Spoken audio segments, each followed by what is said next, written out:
En 476, l'Empire romain d'Occident disparaît. Mais près de 5 siècles plus tard, à Rome, un roi venu de Saxe reçoit des mains du pape une couronne impériale. Il ne gouverne pas l'ancien empire de César. Il ne règne pas non plus sur une Allemagne unifiée. Et pourtant, de ce couronnement va naître l'une des constructions politiques les plus durables de l'histoire européenne.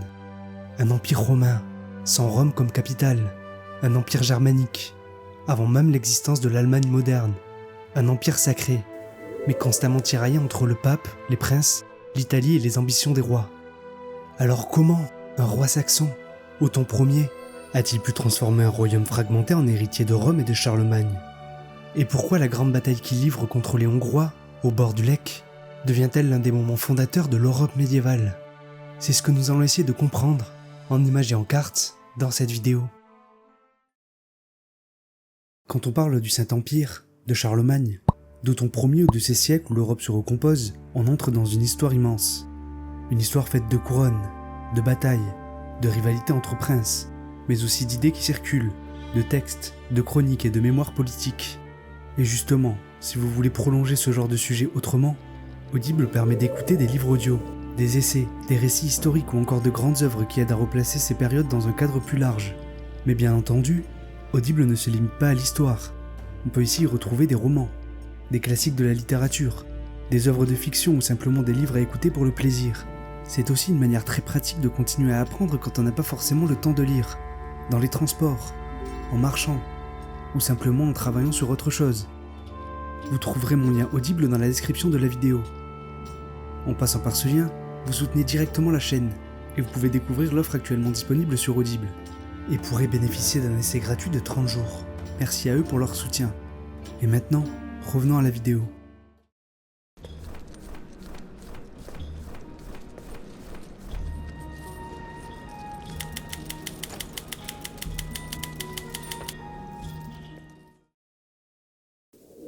Pour comprendre la naissance de l'empire que nous appelons aujourd'hui le Saint-Empire romain germanique, il faut d'abord revenir à une disparition, celle de l'Empire romain d'Occident.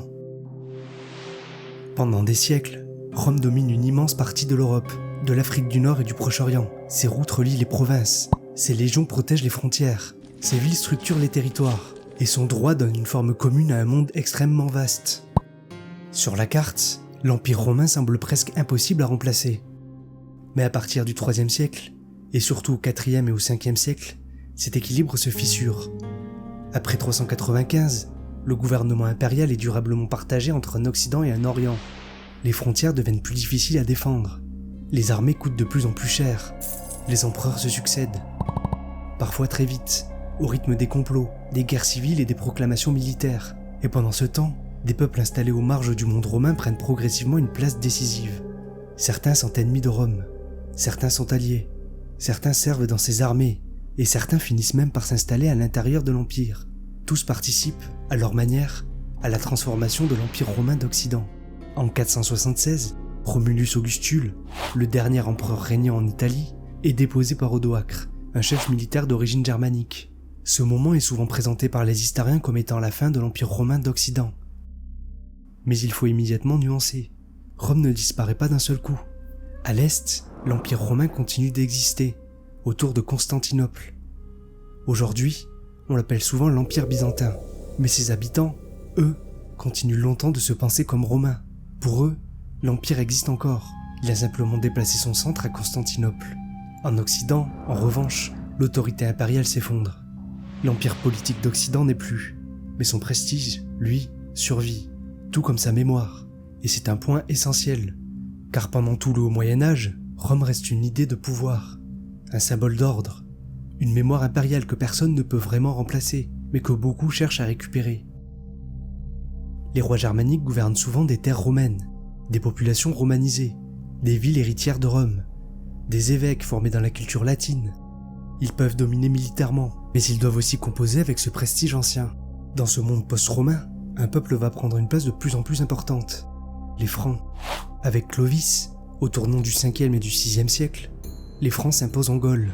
Leur conversion au christianisme nicéen les rapproche des élites gallo-romaines et de l'Église. Peu à peu, le royaume franc devient l'un des piliers de l'Occident latin. Mais plusieurs siècles plus tard, une autre dynastie franque change d'échelle, les Carolingiens.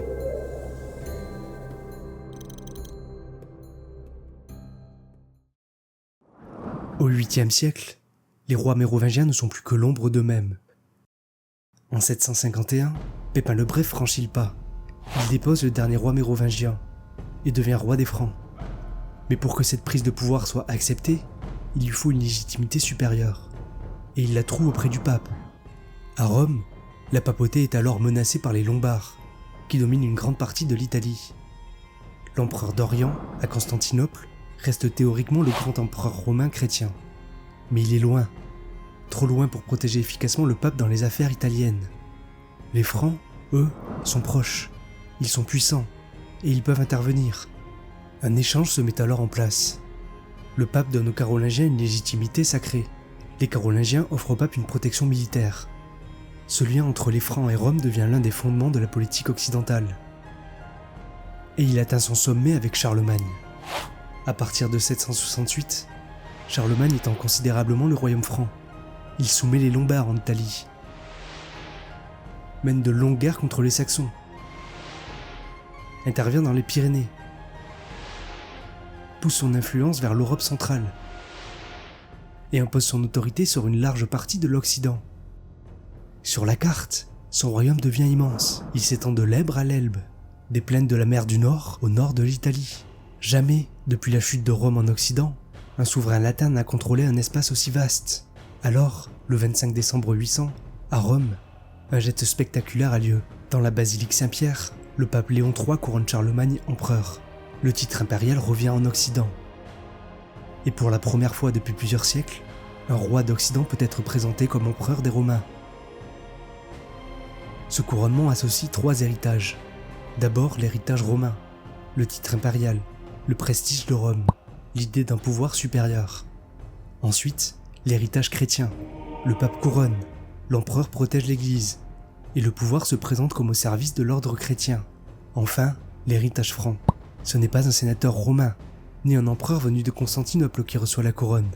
C'est un roi franc, maître d'un immense royaume militaire. Rome n'est alors plus gouvernée depuis Rome, mais l'idée romaine se transmet. À la mort de Charlemagne, en 814, l'empire carolingien reste immense, mais il repose sur un équilibre fragile. L'autorité personnelle de Charlemagne avait tenu ensemble des régions très différentes. Sans lui, les tensions dynastiques réapparaissent. Son fils, Louis le Pieux, lui succède. Mais l'unité se fissure rapidement sous le poids des querelles et des successions. Les fils se disputent l'héritage. Les aristocraties régionales renforcent leur position. Et ce qui avait été rassemblé par la guerre, la fidélité et la personne de Charlemagne commencent à se fragmenter. En 843, le traité de Verdun partage l'empire entre les petits-fils de Charlemagne. À l'ouest, Charles le Chauve reçoit la Francie occidentale, qui deviendra progressivement le cœur du futur royaume de France. Au centre, Lothaire reçoit une large bande de territoire allant de la mer du Nord à l'Italie, avec le titre impérial. À l'est, Louis le Germanique reçoit la Francie orientale. Et c'est là que notre histoire se resserre. La Francie orientale n'est pas non plus le Saint-Empire, ni l'Allemagne. Il ne faut pas imaginer un État national moderne, avec une frontière nette, une capitale unique et une identité unifiée. C'est un ensemble de peuples, de duchés et de traditions régionales. Après Verdun, les partages continuent. Les royaumes se recomposent, les frontières bougent, des familles s'éteignent. Les rois carolingiens perdent progressivement leur capacité à imposer l'ordre. Et pendant ce temps, l'Europe subit de nouvelles pressions. Au nord et à l'ouest, les Vikings multiplient les raids sur les côtes et les fleuves. Au sud, les Sarrasins menacent certaines régions méditerranéennes. À l'est, les Slaves et surtout les Magyars pèsent sur les frontières du royaume oriental. Le pouvoir carolingien s'affaiblit donc au moment même où les menaces extérieures exigent une forte coordination militaire. Le titre impérial, lui aussi, perd de sa force. Après les derniers carolingiens, il se retrouve surtout lié à l'Italie. Des rois locaux le portent, mais sans restaurer une autorité comparable à celle de Charlemagne. À la mort de Béranger de Frioul, en 924, le titre impérial reste vacant. Il y a donc un vide politique, mais aussi un vide symbolique. L'Occident latin garde la mémoire de l'Empire, mais il lui manque un souverain capable de l'incarner. Et ce souverain ne va pas venir de Rome, il va venir du Nord, de la Saxe. Au début du Xe siècle, la Francie orientale est un royaume fragile. Le pouvoir royal y est contesté par les grands-duchés. À l'ouest, la Lotharingie est convoitée, Au nord, les Danois menacent. À l'est, les peuples slaves pèsent sur les frontières. Et surtout, depuis les plaines du bassin carpatique, les Magyars, que les sources latines appellent souvent les Hongrois, lancent des raids dévastateurs à travers l'Europe centrale et occidentale. Le royaume a besoin d'ordre. En 911, le dernier carolingien de Francie orientale, Louis l'Enfant, meurt sans héritier direct. Le trône passe alors à Conrad Ier, un roi non carolingien, élu par les élites du royaume. C'est un signal important. La légitimité ne vient plus seulement du sang de Charlemagne, elle vient désormais aussi de l'élection, du soutien des grands et de la capacité à défendre le royaume. Mais Conrad ne parvient pas vraiment à stabiliser l'ensemble. Alors, en 919, les grands du royaume se tournent vers un autre homme, Henri, duc de Saxe, que l'histoire retiendra comme étant Henri l'Oiseleur. Henri ne devient pas empereur, il ne cherche pas encore la couronne romaine. Son objectif est plus immédiat, plus pragmatique, tenir le royaume. Il gouverne par compromis avec les ducs. Il renforce la Saxe. Il organise la défense contre les Magyars et les Slaves. Il fortifie des places. Il prépare ses troupes. Il consolide l'autorité royale sans prétendre tout centraliser. Face aux Magyars, Henri adopte une stratégie prudente. En 933, il remporte une victoire importante contre les Magyars, souvent associés à Ried, ou Mersbourg selon les traditions. Ce n'est pas encore la fin de la menace, mais c'est un premier recul. Ce travail est essentiel, car Henri ne fonde pas l'Empire, mais il prépare le terrain sur lequel son fils pourra le faire. Et ce fils, c'est Othon Ier. Othon naît en 912, au cœur d'une famille saxonne qui devient alors l'un des plus grands pôles de pouvoir de la Francie orientale. Son père, Henri, n'est pas encore roi au moment de sa naissance. Sa mère, Mathilde, appartient elle aussi à une puissante lignée aristocratique. Othon grandit donc dans un monde où la royauté n'est jamais automatique. Le pouvoir se négocie avec les ducs. Il se défend par les armes. Il se prouve devant les grands. Il grandit aussi dans une Saxe encore particulière. Une région intégrée par Charlemagne au prix de longues guerres, christianisée de force, puis progressivement stabilisée, mais qui conserve une identité forte, des élites puissantes et une tradition militaire redoutable. Henri prépare sa succession avec soin. Contrairement à la vieille habitude franque du partage entre héritiers, il veut éviter la fragmentation. Othon doit recevoir le cœur du pouvoir. Et ce choix n'est pas anodin. Dans le monde franc, partager entre les fils pouvait sembler juste. Mais à l'échelle d'un royaume fragile, c'est aussi un risque de division permanente. Henri veut donc transmettre une royauté plus cohérente. En 936, Henri meurt. Othon lui succède. Et son couronnement est déjà un message politique. Il a lieu à Aix-la-Chapelle, l'ancienne capitale de Charlemagne. Le choix du lieu n'a rien d'innocent. Othon ne se présente pas seulement comme un roi saxon, il se place dans l'héritage direct des Carolingiens. À travers Aix-la-Chapelle, c'est la mémoire de Charlemagne qui réapparaît. Selon le récit de Vidukine de Corveil, la cérémonie met aussi en scène les grands du royaume autour du nouveau roi. Les ducs y exercent des fonctions symboliques, comme s'ils reconnaissaient publiquement que leur rang s'organise autour de leur royauté. L'image est forte. Othon est élu par les grands. Il est sacré par l'Église. Et il se place sous l'ombre de Charlemagne. Mais cette image ne suffit pas, car dès qu'il monte sur le trône, Othon hérite d'un royaume traversé par des forces très puissantes. La Saxe, la Bavière, la Franconie, la Souabe, la Lotharingie ne sont pas de simples provinces dociles. Ce sont des duchés avec leurs élites, leurs intérêts, leurs armées, leurs traditions. Les ducs ne se voient pas toujours comme de simples exécutants du roi. Ils sont parfois presque ses égaux. Othon doit donc affirmer son autorité. Très vite, Othon affronte des révoltes. Le duc Eberhard de Franconie entre en conflit avec lui. Giselbert de Lotharingie bascule aussi dans l'opposition. Son propre frère, Henri, nourrit des ambitions royales et participe à plusieurs conspirations. Son règne commence donc dans la crise. Othon n'est pas un roi qui gouverne un état déjà construit. Il doit construire son autorité à travers la crise. En 939, plusieurs opposants sont vaincus à Andernach. Eberhard meurt. Giselbert disparaît en tentant de fuir après la défaite. Henri, le frère d'Othon, est finalement pardonné. Et ce pardon est important. Othon réprime, mais il réintègre aussi. Il confisque, mais il redistribue. Il comprend qu'un royaume comme la Francie orientale ne peut pas être tenu simplement par la violence. Il faut maintenir les grands dans le jeu politique, même après les avoir vaincus militairement. Son frère, Henri, finit par recevoir la Bavière. Son fils, Luidorf, reçoit la Souabe. Son gendre, Conrad le Roux, reçoit la Lotharingie. À première vue, cette stratégie semble logique. placer la famille au cœur des duchés, c'est réduire l'autonomie des grandes aristocraties locales. Mais dans les faits, cette politique crée un autre problème. Les parents du roi deviennent eux-mêmes de grands princes. Et parce qu'ils sont proches du trône, leurs ambitions peuvent devenir encore plus dangereuses. Othon avance donc dans un équilibre difficile. Il n'écrase pas totalement les duchés, il les encadre, il les oblige à reconnaître que le roi est au-dessus d'eux. Et pour compléter cela, il s'appuie sur un autre pilier, l'Église. Les évêques et les abbés reçoivent des terres, des responsabilités, des droits politiques. Pour le roi, ils ont un avantage majeur. Ils ne transmettent pas leurs charges à des enfants comme le ferait une dynastie ducale. Un évêque peut être un seigneur puissant, mais sa position dépend davantage du roi et du réseau ecclésiastique. Ce système, que l'on appelle souvent l'Église impériale ottonienne, n'est pas une administration moderne. C'est un réseau de fidélité, de nomination, de terres, d'immunité et d'autorité sacrée. Pour Othon, cette stratégie fonctionne. Elle l'aide à tenir le royaume. Et bientôt, un autre théâtre va lui permettre de changer d'échelle. Ce théâtre, c'est l'Italie.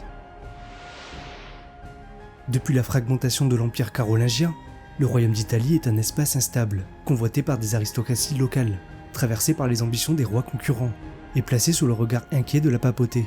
En 951, une crise offre à Othon une première occasion d'intervenir.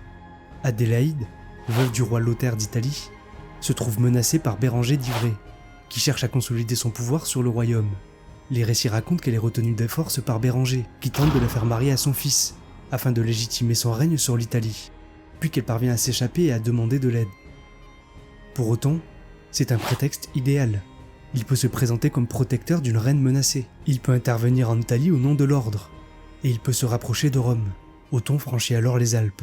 Il entre en Italie, avance vers Pavie, et étant veuf, épouse lui-même Adélaïde, et revendique la royauté italienne. Mais il ne transforme pas encore cette victoire en domination directe complète. Son mariage avec Adélaïde est décisif. Il donne à Othon une légitimité italienne. Bérenger, dans le premier temps, reste en place comme vassal. Othon rentre alors au nord des Alpes, et à peine revenu, il doit faire face à une crise beaucoup plus dangereuse que prévu, car son expédition italienne bouleverse les équilibres familiaux. Son fils, Liudolf, déjà puissant en Souabe, voit de mauvais œil le remariage de son père avec Adélaïde. Si un nouvel héritier naît de cette union, sa propre position peut être affaiblie. Conrad le Roux, gendre d'Othon et duc de Lotharingie, se sent aussi marginalisé. En 953, la tension explose. Liudolf et Conrad se révoltent. Et cette crise est grave. Ce ne sont pas de simples ennemis extérieurs. Ce sont des hommes du premier cercle. Un fils, un gendre. Des ducs puissants. Des acteurs placés par Othon lui-même au cœur de son système. La révolte montre les limites de sa stratégie. Othon réagit avec patience et fermeté. Il isole les rebelles, reprend progressivement l'avantage et finit par obtenir leur soumission. Liudolf est privé d'une partie de son pouvoir. Conrad perd la Lotharingie. Mais là encore, Othon ne détruit pas tout. Conrad finira par revenir dans son camp. Et ce retour va bientôt prendre une importance capitale. Car pendant que le royaume se déchire, une menace extérieure observe, attend, puis frappe. Cette menace vient de l'Est. Depuis la fin du IXe siècle, les Magyars se sont installés dans le bassin des Carpates. De là, ils lancent des raids rapides vers l'ouest. Leurs cavaliers, mobiles, redoutables, frappent loin, pillent, capturent et repartent avant que les armées lourdes ne puissent les intercepter. La Francie orientale, l'Italie, la Bourgogne, parfois même des régions plus occidentales, vivent sous cette pression. Leur force tient à leur mobilité. Ils peuvent traverser de longues distances, éviter les affrontements défavorables, harceler l'ennemi avec leurs archers montés, puis se retirer avant qu'une armée plus lente ne les enferme. Pour les royaumes occidentaux, ils représentent un ennemi difficile à saisir. Henri l'Oiseleur avait déjà remporté une victoire importante contre eux en 933, mais la menace n'a pas disparu. Et dans les années 950, les divisions internes du royaume d'Othon offrent une nouvelle opportunité. En 954, les Magyars ravagent alors plusieurs régions de l'Europe occidentale. Ils profitent des troubles, des rivalités, des appels ou des ouvertures créées par les conflits internes. Puis, en 955, ils reviennent encore. Cette fois, leur cible est la Bavière. Ils avancent vers Augsbourg, une ville stratégique située près de la rivière Lech. La cité est défendue par l'évêque Ulrich, qui devient l'une des grandes figures du siège. Augsbourg tient, mais la menace est énorme. Si la ville tombe, la route s'ouvre vers l'intérieur du royaume. Si Othon échoue, son autorité peut s'effondrer. S'il réussit, Il peut apparaître comme le défenseur du royaume tout entier. Alors il rassemble une armée, une grande armée. Des contingents viennent de plusieurs duchés, bavarois, souabes, francs, saxons et même des alliés bohémiens. Tous ne sont pas là en nombre égal. Tous ne portent pas la même fidélité. Mais sur la carte, pour la première fois depuis les grandes crises internes, l'armée d'Othon donne l'image d'un royaume rassemblé autour de son roi. Le 10 août 955, près du Lechfeld, la confrontation commence. Les sources médiévales parlent de 10 000 cavaliers lourds, rassemblés par Othon, contre 8 000 archers et cavaliers légers magyars. Il faut être prudent sur les chiffres. Les sources médiévales amplifient souvent les effectifs. Il est beaucoup plus probable que l'armée d'Othon compte dans les 3 500 à 4 000 cavaliers lourds, contre 6 000 magyars. Mais le rapport de force est clair. Othon mène une armée lourde et nombreuse pour l'époque, organisée autour de contingents ducaux, face à une force magyare mobile, habituée à la guerre de raid et aux attaques de cavaliers archers. Avant la bataille, les récits insistent sur la dimension religieuse du moment. Othon se place sous la protection de Dieu, de Saint Laurent et de l'ordre chrétien. Il ne s'agit pas seulement, dans le langage du temps, de défendre un territoire, il s'agit de défendre un monde. Les magyars connaissent leur force. Ils savent harceler, contourner, provoquer, puis frapper sur les points faibles. Et au début de la bataille, ils réussissent une manœuvre dangereuse. Une partie des cavaliers traverse le Lech, contourne l'armée d'Othon et attaque l'arrière, là où se trouvent notamment les bagages et certains contingents moins protégés. La ligne royale menace d'être prise à revers. Le danger est réel. Mais c'est là qu'intervient Conrad le Roux. Conrad est un ancien rebelle. Il avait défié Othon, il a été son adversaire, et il a perdu son duché. Et pourtant, ce jour-là, il combat dans l'armée royale. Il contre-attaque les magyars, occupés à piller le camp. Sa charge les repousse. Les bannières ennemies sont reprises. L'armée d'Othon évite l'encerclement. Le symbole est puissant. Un ancien opposant sauve l'ordre royal. Dans cette bataille, Othon ne gagne pas seulement contre les Hongrois. Il réunit, au moins pour un instant, des forces qui s'étaient déchirées quelques années plus tôt. Puis vient le choc principal. Othon avance contre l'armée magyare qui barre la route d'Augsbourg. Les cavaliers archers ennemis sont redoutables à distance, mais face à une armée lourde qui parvient à maintenir sa cohésion, leur avantage diminue. La bataille devient plus directe, plus brutale, moins favorable aux techniques de harcèlement. Les magyars reculent alors, mais Othon ne se jette pas aveuglément à leur poursuite. Il sait que ses armées savent feindre la fuite, attirer un adversaire dans un piège, puis se retourner. Alors il agit avec prudence. Il organise la poursuite, verrouille les passages, fait surveiller les rivières et les routes de retraite. Et dans les jours qui suivent, la défaite magyare devient catastrophique. La pluie, les cours d'eau, les points de passage tenus par les forces d'Othon, tout contribue à transformer la retraite en désastre. Les chefs magyars sont capturés, plusieurs sont exécutés. L'armée qui avait menacé Augsbourg est brisée. Conrad le Roux, lui, meurt pendant la bataille. Frappé alors qu'il aurait retiré une partie de son armure dans la chaleur des combats, selon les récits. Sa mort donne à la victoire une dimension presque tragique. Lechfeld devient un basculement. Après 955, les grands raids magyars vers l'ouest cessent. Les Hongrois se stabilisent et commencent à se structurer en royaume. Leur transformation en royaume chrétien stable se fera progressivement, surtout autour de l'an 1000, avec Étienne Ier. Mais pour l'Europe occidentale, quelque chose a changé. La peur venue de l'Est recule. Et Othon apparaît désormais comme le défenseur de la chrétienté. Pas seulement comme un roi saxon, pas seulement comme un arbitre entre les ducs, mais un protecteur. Et dans le monde médiéval, cette fonction compte plus que tout. Après Lechfeld, Othon possède une légitimité militaire que personne ne peut facilement contester.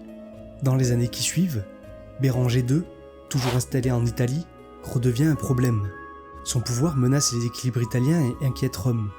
Le pape, Jean XII, jeune pontife issu des grandes familles romaines, cherche un protecteur. La papauté, à cette époque, reste symboliquement centrale. C'est elle qui peut donner la couronne impériale. Mais politiquement, elle est vulnérable.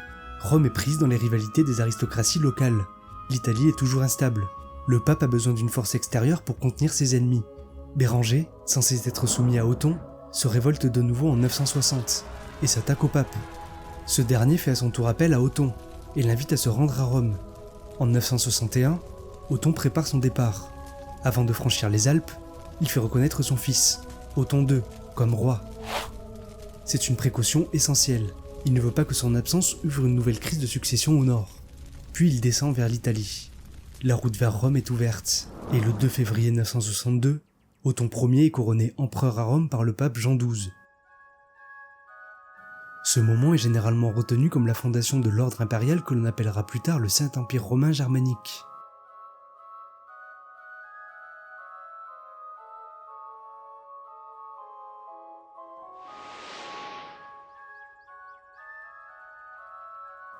Othon se présente comme l'héritier de Charlemagne, lui-même présenté comme restaurateur de l'Empire en Occident. L'idée centrale, c'est celle de la continuité, Rome, puis les Francs, puis les rois germaniques. Les intellectuels médiévaux parleront de transition impérii, le transfert de l'autorité impériale du centre de pouvoir à un autre. Cette idée n'est pas neutre, elle est politique. Elle permet à Othon de dire que l'Empire n'est pas mort. Il a changé de porteur, mais l'expression de Saint-Empire romain germanique est, pour 962, un anachronisme. À cette date, Othon est couronné en tant qu'empereur des Romains.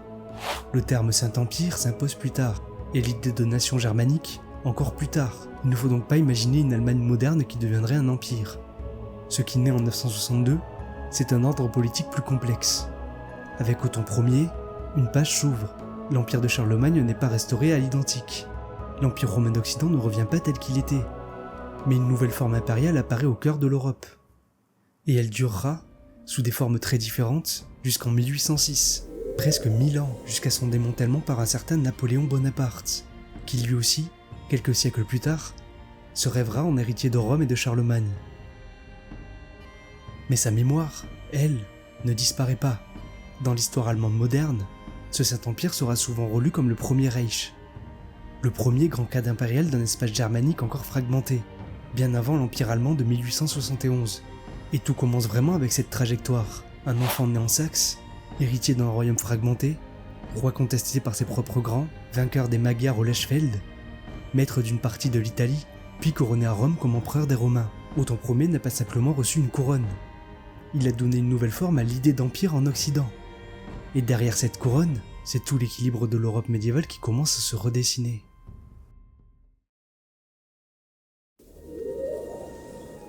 Merci à tous d'avoir suivi cette vidéo, dont le sujet est encore une fois issu des propositions de la communauté.